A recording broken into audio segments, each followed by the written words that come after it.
Hello, everybody. I'm Age Smith. I've been coming here for just a couple short weeks now, but I've been very blessed to be able to be a part of your church. You guys are all amazing, and thank you for welcoming me with open arms. When the sermon first started, I was called by God to share my giving testimony. And your amazing staff helped that happen, so thank you. My faith testimony is for another time, but I do want to share two of the most important people in my life who I'm blessed that they call me Mom. This is Shannon and Danielle, and I found Jesus because of them. I've always been a giving person. I've always tried to give a meal, or if someone's a little bit behind, to help with a bill. Anybody's hurting, I've always been able to, that's kind of how I've always given. I still do today, but I have more to give now because I tithe to the church. I'm a very faith-driven woman, and without faith, I believe that my littlest one, Danielle, would not be here today. I know having a little fear in God is healthy, and so it helps keep me on my toes. Anyway, personally, I give 10% immediately before I sit down to pay bills. After all, it is His. I want to be a good steward of His money, even though I don't act that way in my spending sometimes.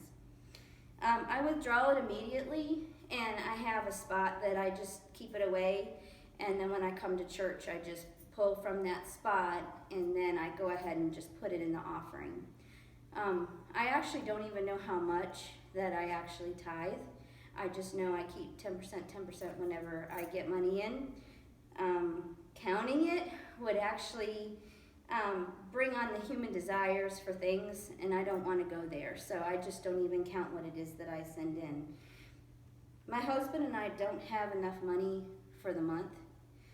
We have a very large dental bill, and 2 car payments, a house, credit cards, guilty, and medical bills for Danielle and myself, etc. But I always have faith. And we have always had enough money to pay all of our bills every single month by the end of the month. When my ex-husband died unexpectedly, we lost medical insurance. That's a very scary thing for anybody.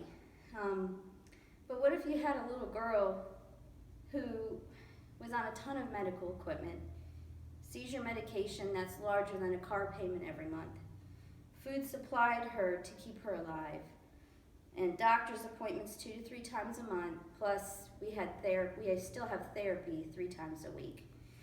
And losing medical insurance for all that is very, very scary. I was terrified. I really was. But I kept on tithing.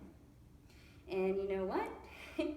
I received a check in the mail anonymously. I can't say that word. It was exactly the amount that we needed to hold us over until Medicaid took over. God is so good. That's only one example, and it's not the only time that we've had a blessing come into our life. God does take care of us. It may not be in a form of a check always, of course, but He's always known what we've needed. I still give to others how I have always done, and I've always loved to do. I still am able to do that. And I even get to go out to lunch with friends occasionally, and I get to take my kids on amazing field trips with the other homeschoolers. Our needs have always been met. We tested Him, and He blessed us abundantly.